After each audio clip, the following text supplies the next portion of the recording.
Hi, good afternoon. My name is Geoff Wilson, host of Futsal868 Podcast, where fans and experts unite. I'm a fan. So today we have the pleasure of hosting an expert in sports strategic management. Yeah, the game plan, mastering sports strategy. And is with me, I have a fellow alumni of the FIFA Master. I'm welcoming to you all Mr. Geoff Wilson. Geoff, thank you very much for joining us this afternoon. It is great to be here, Jeffrey, and it is so looking forward to getting into the topic of sport and sports strategy. And Geoff, the thing about it is that I have heard your name many moons over, all over the world, especially as a FIFA Master alumni. Who is Geoff Wilson, and what makes sports strategy something that you're so passionate about? Give me some more insight into that. Yeah, great question and great way to kick off the podcast. So my name's Geoff Wilson, and as you can hear from my accent, I am from Belfast in Northern Ireland. And I think, for me, I see the impact of sport, and that really came from my dad, from my father. He was heavily involved in sport, a number of different sport, and he's seen the impact that it was having in the community. And I've sort of taken on that mantle. I've been very fortunate. I've been to 102 countries right across the world doing sport and sports strategy. And I'm also an A licensed coach, but that's enough about me. What is sports strategy? Well, for me, it's about documenting a plan of where we are now and where are we heading. And ultimately, it's there to make sure your sports organization has a future. You've got to create a plan, a strategy that makes sure that your sports organization is around for the future.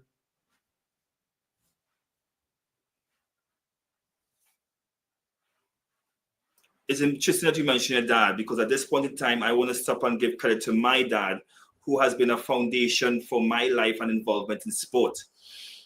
Sports strategy.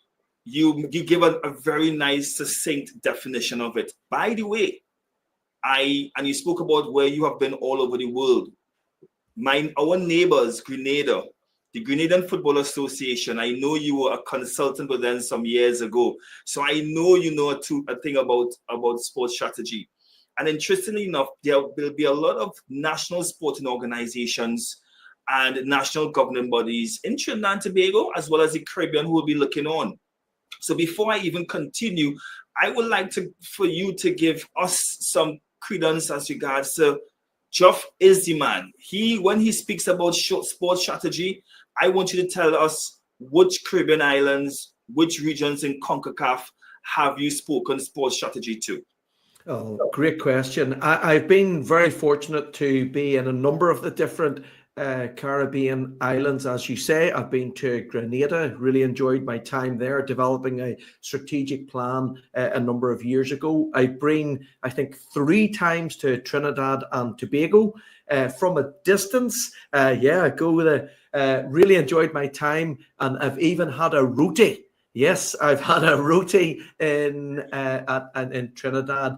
And I've been to, I've worked with Jamaica, I've worked with Cayman Islands, with Barbados, I've worked in Bahamas, probably about 11 different Caribbean islands. And what I would say is, what a sports region you have. Deeply love sport, and be that football and, dare I say, cricket. And there are other sports. Netball is obviously big, etc., etc. But I found passionate people who see the impact of sport in their communities and in their cultures. And that's what we need. We need people who are on fire to develop their communities and do that through the platform of sport. But I've really enjoyed my time in a number of the different regions. I would say one of the ones would come to mind is the British Virgin Islands. So we did a strategic plan for BVI, and let's just say maybe not a massive country, but they still developed. They put grassroots in place. They put elite in place. They looked at administration. And there's the whole saying, you hear it maybe in the Bible, David can beat Goliath. Yeah. So that small person still has that potential to be big in their region. So I really enjoyed doing the British Virgin Islands strategic plan a number of years ago with the team there, and I have fond memories of that time. Why is this topic of sports strategy important? Yeah, great question. I think, as I was saying earlier, if you don't have a plan, well, how do you know where you're going? And if you don't know where you're going, then how do I even get there? If you have a rough idea where you're going, how do I get there? Plus, also, I think what happens is in federations, they've got resource, and it's limited in terms of people and money. So how can I use the best resources that I've got to get to where I went to, or where I'm going, in the most efficient and effective area? What do I mean by that? Years ago, you would have brought out a map if you were saying, I'm going from London to Glasgow. Why did you take out the map? Because you wanted to go to see the best road network that's going to get you to Glasgow as quick as possible in the quickest time, and you do not waste petrol. You never would have just got in the car and just drove. You never would have done that. And that's what a plan does. It's like your map. It sets your direction of travel, and it tells you the best way to get that based on your resources. So for me, this is why all sports federations, and I work in football, basketball, in the Olympics, they all need a plan. And Jeffrey, I guarantee the great people that listen in know where they want to go, but have they written it down? And put targets against it, dates against it, and then looked at their resources and said, you know what, we can punch above our weight. Because if you always think, we'll get here, well, why not stretch and be a little bit more ambitious? Why do you do that? Because of the impact that sport has, no matter what that sport is, the impact that it has on your country. And that's what you can do, leave a legacy. What a great thing to do is to leave a legacy. Correct. Because if I was to add legacy building to the biblical verse, without a vision, man shall perish. Those two things are really and truly important aspects of sports strategy. Which leads me to the next question, which everybody, we are 7 minutes into the podcast, but I know many persons are here to find out what are the core elements that make a successful sports strategy today, and what made it different today to when you compared 10 to 20 years ago. Because you spoke to Glasgow, using a map for Glasgow. Back 20 years ago, we would use a paper map. Now we're using GPS on our phones or on our knapsacks, in our cars, in our vehicles.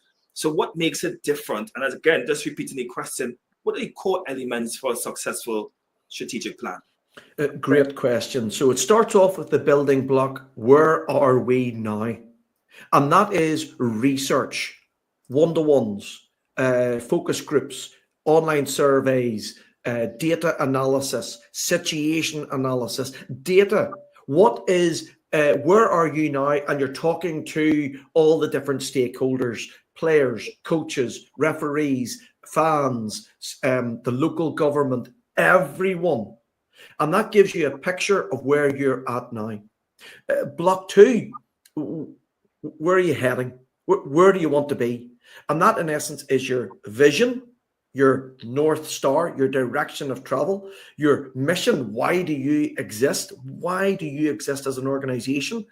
your goals, those areas of priority that helps you to achieve your vision, and your SMART objectives. Those SMART objectives, in essence, is where you've got a target, an owner, a date, a stroke timeline, etc., etc.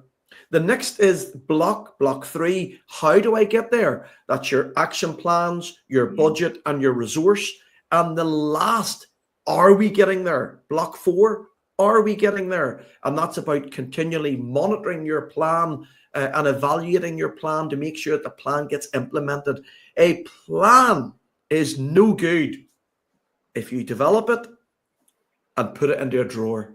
A plan should be a living document, because you've spent the research, you've spent the time, so go implement and monitor it as much as possible. Now, what's been the biggest change? I think the deep research with a range of different stakeholders. Research was never just as deep, and there was never a wider range of stakeholders than we are engaging now, that's for sure. I think how we implement with culture in the organization of sport, how we implement, I think, is new. And I also think how we monitor. How do we actually monitor using technology to monitor the plan every 3 months to make sure that that happens? So for me, those are probably some of the areas that are really sort of new. The research, and what I mean by that is we've got more data than ever. And we're using that data analysis to make more informed decisions. Someone is listening. They are the president or the general secretary recently elected to a national sporting organization or national governing body. They hear you speak about a strategic plan, a sports strategic plan. However, they're thinking that on the field activity is more important than us sitting down to plan move forward. What advice would you give to them? Additionally, what advice would you give to a president or a general secretary who is halfway into their tenure and they're hearing you saying a strategic plan is important? It's very important. It's a game plan. But they want to implement it, but they're afraid that it might take too much time. What advice would you give to those two sets of persons? So I would say to them, number one, have they got a house? And they'll all say, yes, we've got a house. Great. Do you have a foundation in your house? Yes, I have a foundation. And I will say, that's what strategy is. It's the foundation equivalent in your house to your organization as a sport. You will never build a house without a strong foundation. And that is what the strategy does. The strategy understands where you're at now and where you're heading. So having a strong foundation for your organization is vital. You wouldn't have a house without a strong foundation, so why not have a business? You should not have a business without a strong foundation, and that's your strategy followed by governance. So that's the first thing I would say. It is fundamental. Number two, I would say, yes, you've got to look after some short-term things, but normally people that are there are for 3 or 4 years. So don't always think short-term. You think short-term, you will never achieve all of the things that potentially you could achieve. And that's what the strategy does, allows you to look that little bit further. And the third thing I would say to you is this. When you develop a strategy to all the stakeholders, that includes the fans, the sponsors, you're saying, be patient. We know what we're doing. Why? Here's our plan. So to do this plan, this is going to be 4 years, not 4 months. So you're telling people, this is the journey I'm going on as an organization. We've got to give you time. That's great. And part of that time is widening out the player pathway, making this base as wide as possible. So when you get up to this part of the base, you're going to select from really good people. So Getting them to think that little bit longer term will benefit them, but it gives them something that they can say, we know what we're doing. This is our direction of travel. Please come along with us on the journey and be patient. How you implement it, that's what people will then start to look at. And that's why you need to have monitoring, which is step 4 in the process. And that must be perfect. You cannot have a plan and just put it in a drawer and tell everybody, look at our great plan because it's shiny and lovely and new. No, because when you go out with a plan, make sure you implement it. And last point I would say, Jeffrey, I would say in my 102 countries, 40% would implement the plan. That's it. But those 40% see massive growth in participation on the international stage, on coach education, on governance, on administration, on club development. The other 60% either stay or in general, they go down. Give me examples of countries who fit in that 40%. Yeah, so I've done a strategy. Well, I've done a whole load, but I'll give you two recent ones. So one is in Kosovo. Now, why do I say Kosovo? Because Kosovo is maybe not a massive country. It's a small country. And in Kosovo, we created a strategy for the Basketball Federation. They had limited resources, they had limited money, but they wanted to develop, and they had a real clear, good leader who wanted to drive, but they just needed assistance to pull together a clear plan. And we worked together. That's important. As a consultant, you're not to say, here's what you do. No, you're working together because they know their sport and their country better. And how they created their plan, how they implemented the plan and monitoring was just amazing. And when you go to see them now, they are one of the top sports organizations in Kosovo. They are succeeding both on the court and off the court. They are exemplary in many of the things they have put in place because of the strategy. Number 2, the Football Association of Wales. So we did the strategic plan. I did the football strategic plan for their domestic league. Now, their domestic league knew that they needed a plan to move the league from here to here. And we met with all the stakeholders, including the clubs, and we all came on a journey together. And basically, we created 8 goals. And from those 8 goals, we are now supporting the league. There's a new format going to happen that brings in jeopardy into the competition structure, excitement, also support for the clubs, marketing and promotion, commercial, community engagement, and a whole range of other things that are now starting. You can see them untapping and unlocking. And now these clubs are growing because they've done that plan and they're working. Like, the plans take time. It's like moving a big boulder up a hill. But when you get to the top, woof, it goes down quicker. So those are 2 quick examples. And you'll notice they're not massive countries like Germany. But it has changed how they do things.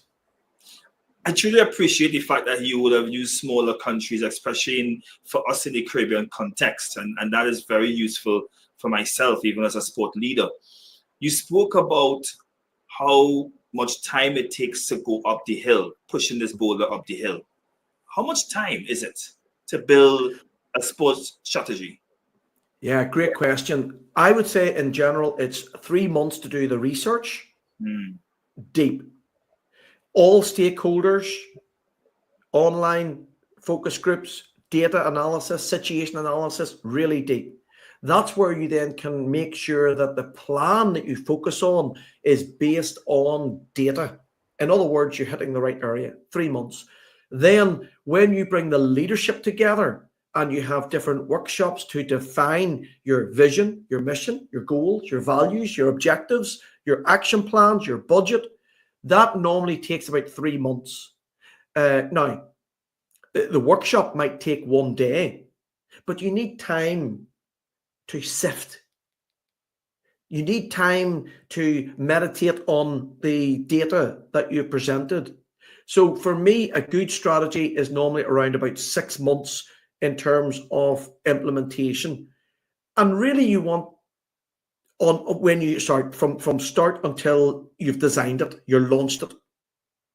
And then you really want to get a couple of quick wins to get you up and running and to get confidence in the process. And part of that is when you're communicating to people, please join with us, get on the train, join with us. But this just takes time. And the big thing people would ask me regularly, what's the biggest issue in strategy? It's people. It's not budget. It's not budget. The most innovative federations that I work with don't have limited budget because they have to be innovative. It's having great people. Too many people don't have great people. And that's what we need to have, great people in our federations, leagues and clubs. And when you've got great people, you can, and a good plan, that's a nice spot to be in. Lovely. I hear it loud and clear. And so my question is, what do you define as great people? And how much does culture of those great people impact strategy? Yeah. So people will be people that you can learn. I'm open to learn. I want to learn. So people that can learn. People who have a can-do attitude. Not everybody will be the same, but you want strategic thinkers and you want people who are doers, operational. And if you can get people who can be strategic and good thinking, and then they hand over to the doers, the operational people, that to me is really important. And learning and willingness to learn is really, really important. But ultimately, people with skills like project management, negotiations, communications, all of those skills then can be taught and embedded into the organization. So when I'm go to do a plan, I always look, is there a driver? Is there someone that's going to drive the plan forward? And when the plan is developed, is going to make sure it's implemented. And part of that is to make sure that the organizational structure and the people in the organization is the right people. Somebody said to me, it's like driving a bus. You want your leader to be driving the bus, not at the back.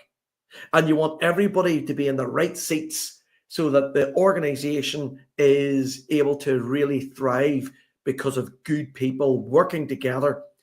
Let's think about it. Whether you're basketball, volleyball, football, or rugby, good teamwork is made up of people. But the people have got different skills, but they've got one vision, win together. They've got a culture, that culture of learning, working together, the culture. They've got history, they've heritage. It's the same principles we're trying to get on court and off court should also be in on court stroke on pitch. We're trying to get that off pitch, off court in the business arena.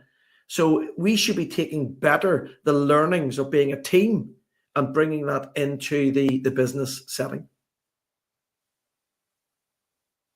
I want to move across to a very important question that I was just messaged offline. And the person asked, in your experience, how do top-level organizations like Real Madrid, the LA Lakers, New Zealand All Blacks integrate long-term strategy into their day-to-day operations?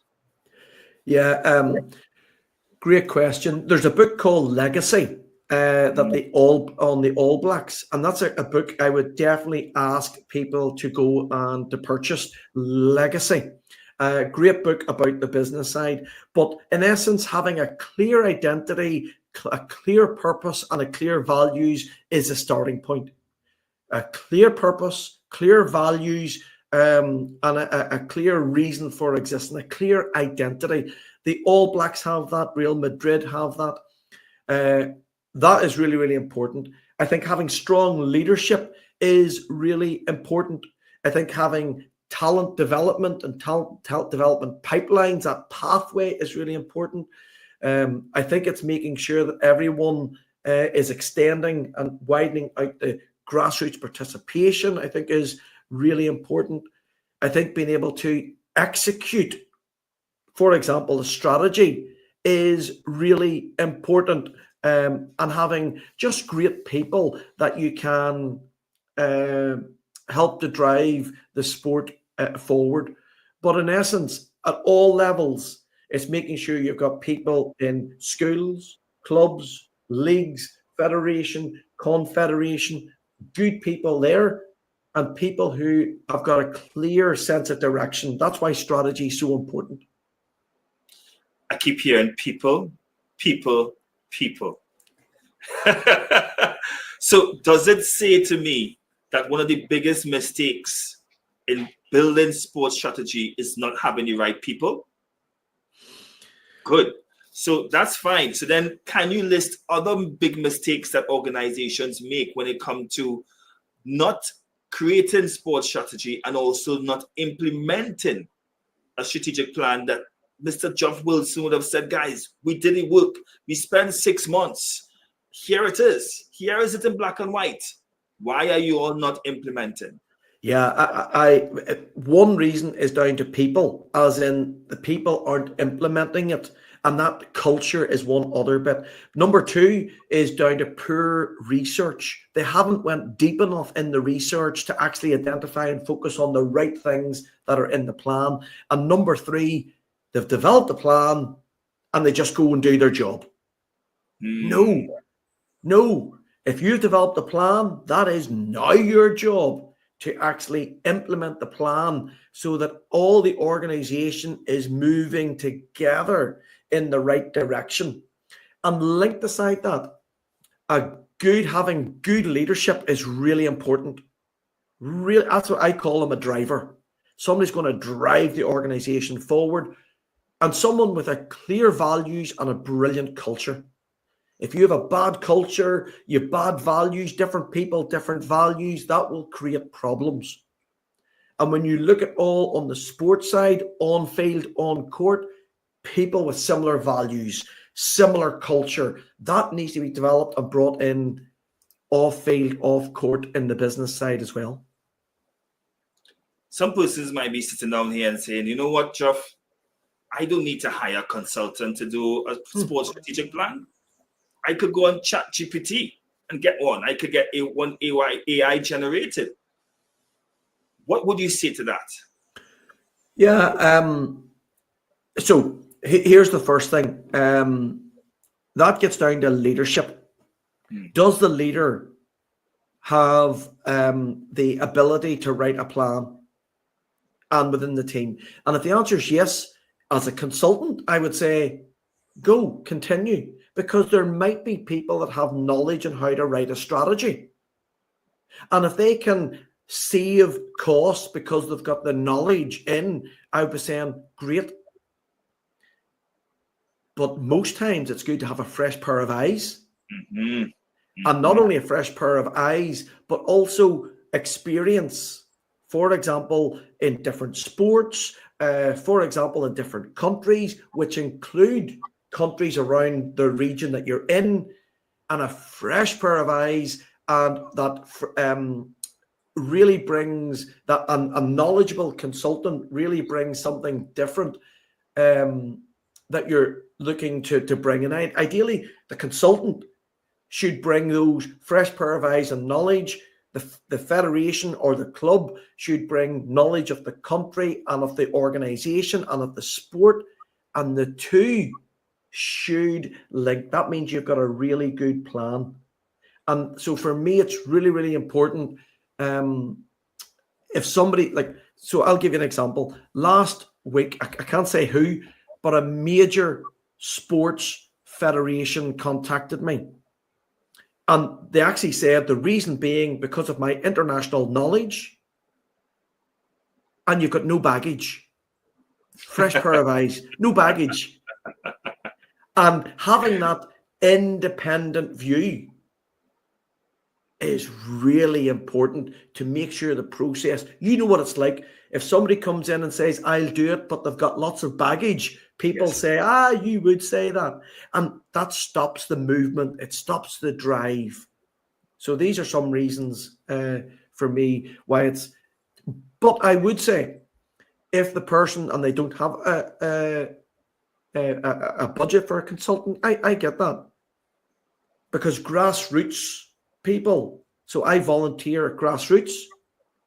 I've got the experience, so I've given a strategy to my grassroots club. So if you've got the experience, use it. So it's all about your organization, where it's like, I'm very fortunate. I'm about to launch a book on developing grassroots clubs.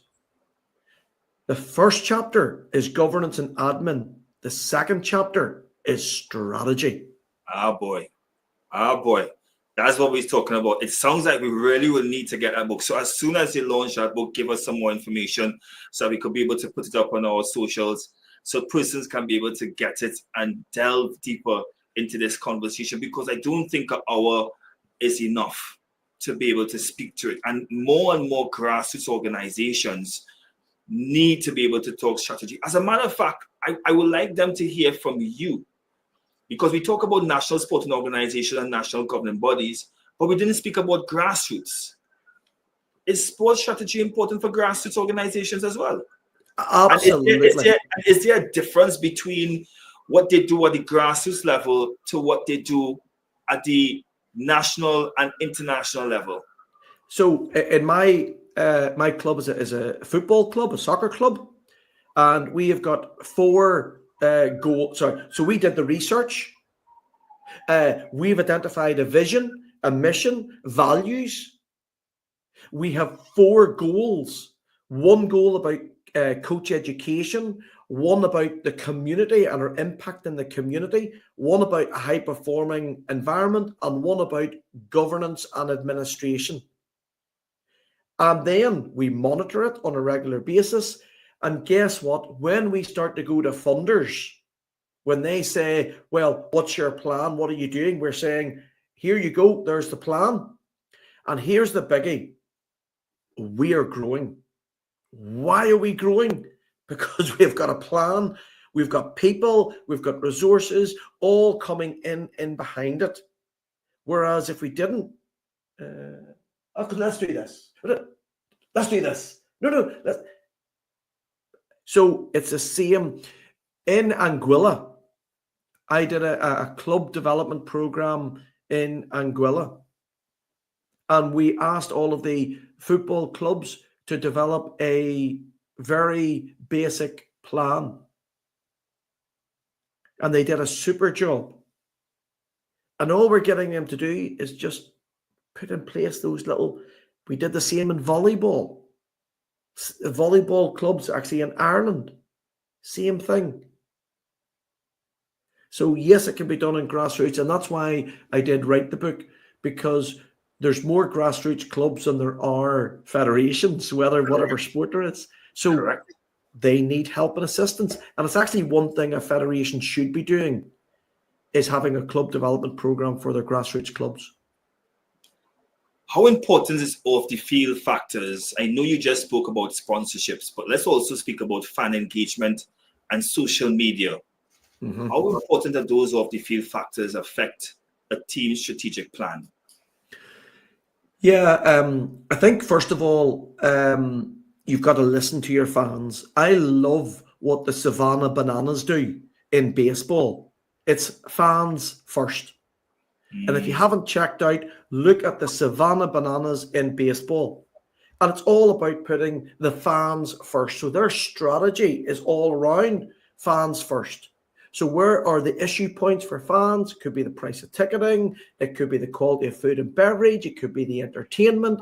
And they're then seeking to develop programs around each of these to make sure that the fans are engaged in the sport, in this case, baseball. And then they back that up with putting content on TikTok, dances, music, and it's making them have a unique identity. And that unique identity with values, people are warming to. And then they're going to their events and they enjoy that. So engaging the fans, I've been fortunate. I've done a model on the Fans Day journey. And here's something I would put to your listeners. Have you done an audit of your fans' journey on game day? Whether you're basketball, volleyball, MMA, football, rugby, cricket, what? Have you done an audit on the key touch points? And under each touch point, what would you grade that touch point out of 10? And what can be improved? Now, that might be, I go to the stadium, and it might be, right, I'm entering the stadium, so that's a touch point, entering the stadium. The bullet point you touch on might be stewarding. What's the stewarding like? It might be, is there a fan zone outside the stadium? Is the signage good? Is there a welcome team? What? A welcome team, Geoff? What are you talking about? But can you imagine? I took my son to a Premier League game, and there was a welcome person who had on a welcome team, and guess what they did? They made me feel welcome to their stadium. So how do you enhance that overall experience? Totally understand. Well, for us, we will have a welcome person to welcome to you to all the Futsal 868 events. Thanks very much for that, Geoff. Love it, and I wish you all the best for those events as well. For sure. In the Caribbean, secondary school sports have one of the largest demographics of followers. But there are many secondary schools who do not have a strategic plan. As a matter of fact, there are many secondary schools who have with multiple sporting engagements for their large population, and seeing that secondary schools are also a part of the community. How would you, and I know you would have mentioned before, Geoff, I know you would have told us the different steps and the core elements of a strategic plan, and I'm not taking that away from you, and I could see that being translated to them. But many times we find that many of our guests, or should I say many of our followers, many of our viewers, they look on and they want something specific to them. Is there something specific that you could speak to a principal, a sport director at a secondary school who will be looking at this and being like, okay, yes, you talk about grassroots. Yes, you talk about national sporting organizations. Yes, you talk about big clubs. But about us, we are just low-lying fruit. We are just the small guys who trying to make impact with our students. But we do not. We have football in this corner who has all the attention, but swimming may not be that popular. Field hockey may not be that popular, and there may be some level of disengagement, and also everybody is going in their own direction. How do you get them all to have a strategic plan that represents the entire school, and by extension moving them forward so that they can serve the student athlete and the school population to the best of their ability? Yeah, great question. I'll try and be practical with this. So if I was the principal of a school, and let's say that we see the importance of sport, I would be saying, first of all, okay, how do I get more people to play? Whatever the sports are, or numerous sport, how do I get more people to play? So that's the first thing I would probably do. And that is to develop programs, after school programs. How many after school programs can I put in place? Athletics, rugby, football, cricket, where it gives the kids the opportunity to try different sports. So that would be the first thing I would do, is in terms of offering programs, whether that is after school or in school, is number one. And in with that participation is making sure there's a defined time for PE. There must be a defined time for PE through the school. Let me give you an example. There's research in primary school where kids walked a mile a day. Okay? They walked a mile a day. And guess what happened? The research proved that the kids were more switched on because they were exercising and it was affecting different parts of their brain. They were out, etc., etc. We're getting them away from, let's say, being in front of a TV and getting them active and all the benefits that come on. So for me, participation, after school, different programs, and also in school PE that keeps people fit is really important. Number two is the teachers. What training are you giving the teachers in different qualifications? Be that a football license, be that a netball license. How can you get your PE teachers to go and do license courses that's funded from the school that allows them to actually teach the kids a proper way of play, i.e. proper coaching? Because there's no point in just doing it for the sake of it and whatever. No, have a proper, let's say teachers that are qualified. Number three, have a coaching philosophy in place. So you've got the programs, you've got the trained teachers, then what is your coaching philosophy? And that is really important to have a clear coaching philosophy in place. And then the last two I would look at is competitions. How can I do competitions inside my school? How can I do competitions with other schools on a regular basis? And that brings the competitive side of sport through the different programs that you've put together. And then the last is facilities. How can we look at the school facilities and how can I use them better and more, as well as up and maintain it for the school programs? But how can I use it for clubs outside of school time and becomes a revenue generation for the school? So for me, those are important bits. Participation, the training of the teachers, the coaching philosophy, the facilities, and having competitions in school and outside of school would be really important areas to look at if you were a principal of a school. Thank you very much for that, Geoff. I really hope that the principals, school sport coordinators looking on will really take your message and implement it. It has been a really great blueprint. As we get ready to wind down into the podcast, this segment is speaking to the unexpected plays, the challenges and future thinking when it comes to sports strategic planning. How do organizations manage risk and unpredictability, like injuries, global events such as COVID-19, and even scandals? What are your suggestions when it comes to incorporating said in your strategy and executing it during these unpredictabilities? Well, I think first of all, it is good to sit down as a group of people and to identify what could happen negatively. We call that a risk register.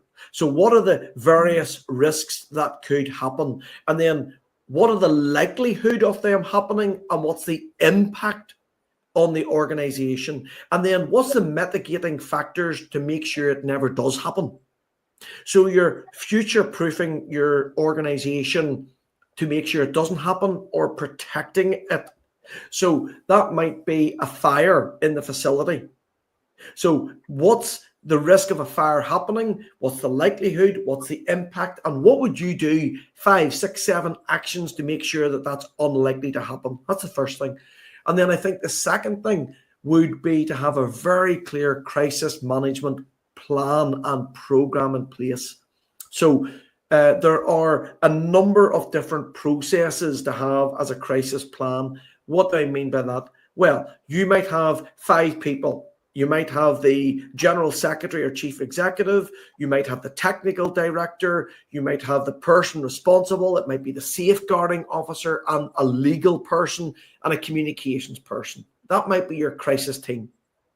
Then you will have written down, okay, what happens if something get everybody together, find out the data, what went on, putting a holding statement together, then speaking with one voice, one person speaking, but agreeing the messages, and then following that up on digital. Then as you get more data, then starting to put out more messages in a clear way. So having that crisis management plan and crisis management team would be really important. So those are things that I would do if you were an organization. If you don't think it's going to happen, it's likely it could happen. So you're better protecting yourself, having the risk register and the crisis management plan. With esports and virtual competitions rising, do you think that traditional sports such as football, cricket, basketball, track and field, should we think they're strategic plan games? Oh, great question. So I'm going to ask this, and I'm going to answer this in a strange way. When I see my son in the screen and he's playing FIFA or whatever, I'm literally straight away, get outside straight away. So for me, in one way, it's an anti, no, get outside, go and do sport outside and, go and meet people, teamwork, confidence, just all of those that come with sport. The other side is, that's a cultural change. So do you fight it or do you try and embrace it? And I think for me, to fight against that might be just too much. So then what you might do, you might create e-sport competitions. You might bring gamification into sport in some way, or you might do a little bit of both and do it within the live sporting context. So my mind is torn between the two. I want them to go out and play, but I see I ain't going to change it. There's no point in fighting against it. How do you embrace it? Now, what do I mean by that? For example, in athletics, if you run, the more running you do on your GPS, can we get that it benefits and gives you a benefit on the game? So you get more V-Bucks or whatever they're talking about at the minute. So this, if you do physical activity, you're rewarded in the game. Maybe if there's a gamification in the game that then goes the other way into physicality. But it's trying to make sense of this and do what's best for the kid, that's for sure. But I think you're better trying to embrace it rather than push it away. I see it as a really good research paper coming up in the next couple of years. And I know that you'll have a further explanation to it as you go along and you interact with more organizations and that question coming up more and more and having to deal with it, because we are very reactive people sometimes in sport. And I'm thinking that we have to answer that question sooner than later. A question that we didn't ask in the previous segments would have been, is there a difference in strategic approaches to team sports versus individual sports? Great question. There is difference between a team sport and an individual sport, that for no doubt. But where that will be is more in the detail. So, for example, doing a high performance program as a team, there might be slightly differences when it becomes a single sport in the high performance element. But for me, strategy. There is always a vision, always a mission, always values, always goals, always objectives. So these always exist. When you go even further down, there will be nuances between a single sport and team sport.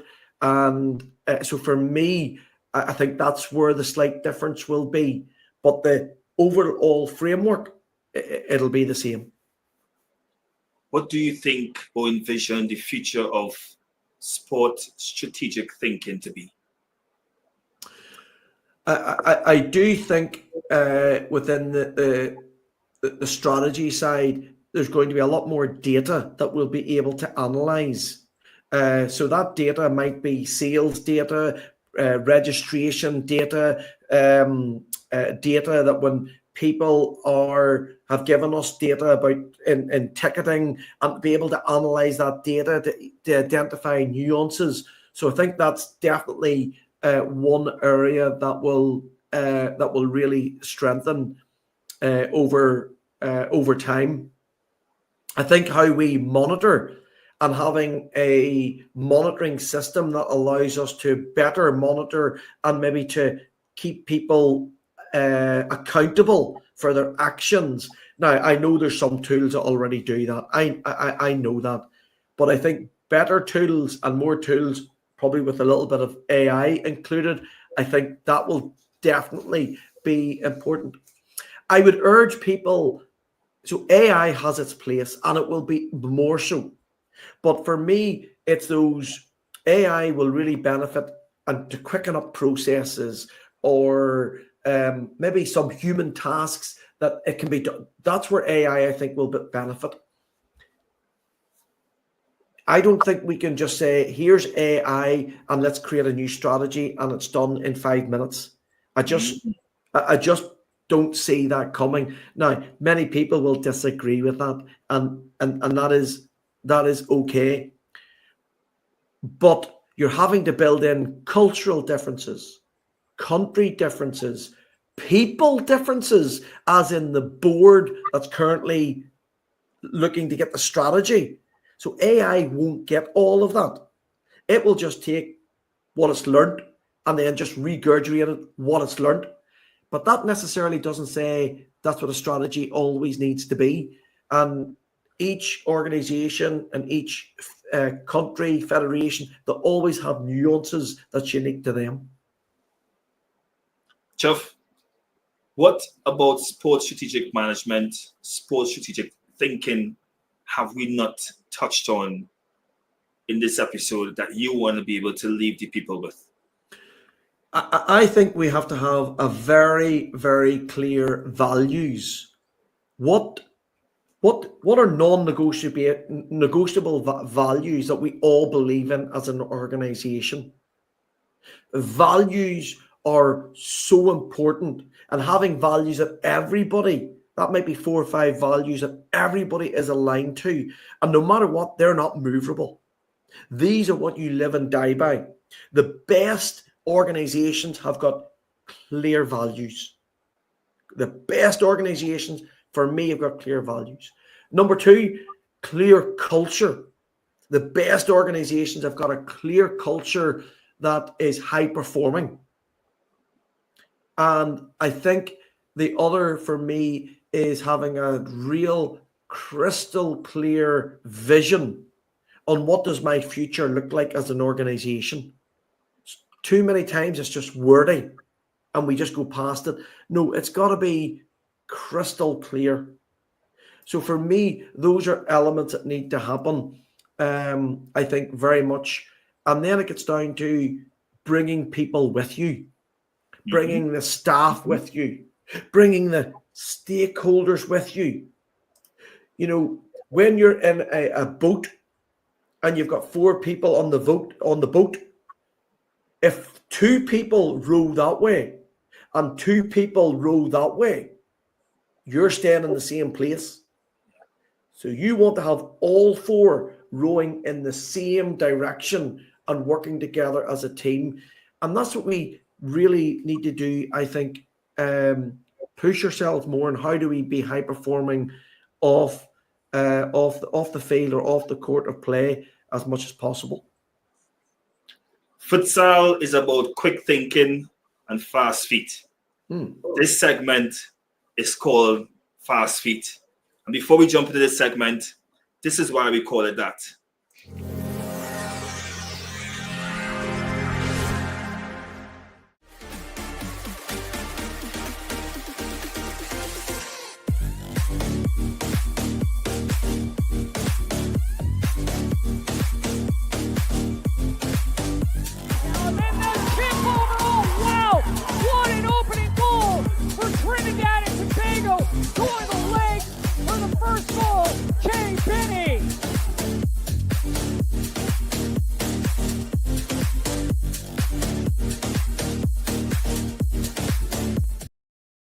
Quick feet. Che Benny, during the COVID-19 CONCACAF Futsal Championship. Are you ready to have quick feet, Geoff? I am. I'm excited. All right, let's go. So the first question is, best managed sports team of the past decade. Who is it and why? New Zealand All Blacks. I think just because their high win rate is so high and they're from a very small country. They punch above their weight. We can learn from them. Okay. Which current professional athlete do you think would make an incredible team strategist after retirement? Rory McIlroy. I'm from Northern Ireland. He's from Northern Ireland. But if you ever see him on Full Swing and the documentaries, the way he talks is very, very strategic. All right, that's 2. Number 3, if you could trade places with any athlete for one day, who would it be and why? Oh, that's a great question. I'm going to go back to Rory McIlroy for the simple reason he's at the top of his game. And he's getting involved in lots of different things like his TGL golf. He's getting involved and he's a great ambassador. So he's got a great persona around him, let alone getting into a number of different areas. So for me, I'm going to say Rory McIlroy again. Have you met him? I have not. No, but he just is a real great person who flies the flag for not only golf, but for my country, Northern Ireland. And you have to be proud of that. Of course. 4, one sport you'll totally fail at, but wish you were amazing in. Totally fail at is volleyball. I think volleyball is a massive sport and a brilliant sport. But every time I always end up hurting my arms here, whatever way I hit the ball, and I'm nearly crying with pain. Or when the ball comes down, I'm missing it. But I wish when you see the technique that they have in volleyball, I wish it was better at that sport. Last one. This is futsal. We always finish with the 5th one. What's your ultimate dream team? You need to pick 3 athletes from any era, any sport. So I think number 1 is a guy called Daley Thompson. Daley Thompson was a decathlon athlete from the UK in the 80s and the 90s. He was the poster person of athletics. He was just so good. So for me, there. Number 2, George Best. George Best was just pure natural talent. And number 3, Dan Carter from the All Blacks rugby. The way that he went about and really fine-tuned his skill and how he kept himself at that elite level for so long, just fabulous. Geoff, it has been a pleasure. How we were able to connect via LinkedIn, our common ground as FIFA alumni, me hearing about you for so many years and just being able to do this. For those who are listening in, this is our 3rd try at trying to get this podcast going. Thank you very much, Geoff, for your patience. I hope it was worth your time. I truly appreciate you, brother, and wish you all the best. And next time in the Caribbean, please remember to check us in Trinidad and Tobago. 868, baby. 86B8. So until next time, Geoff, have a good one. Talk to you soon. Be blessed. Thank you, everybody. Bye-bye. So that was Geoff Wilson, Global Sports Strategist, episode 76 of Futsal868 Podcast, the game plan, mastering sports strategy. As with everything else, we hope that it was amazing for you all. You all got a lot of insights. And it is where fans and experts unite. Another fan, another expert. See you next time on Futsal 868 Corner Talks. Have a great one. Bye.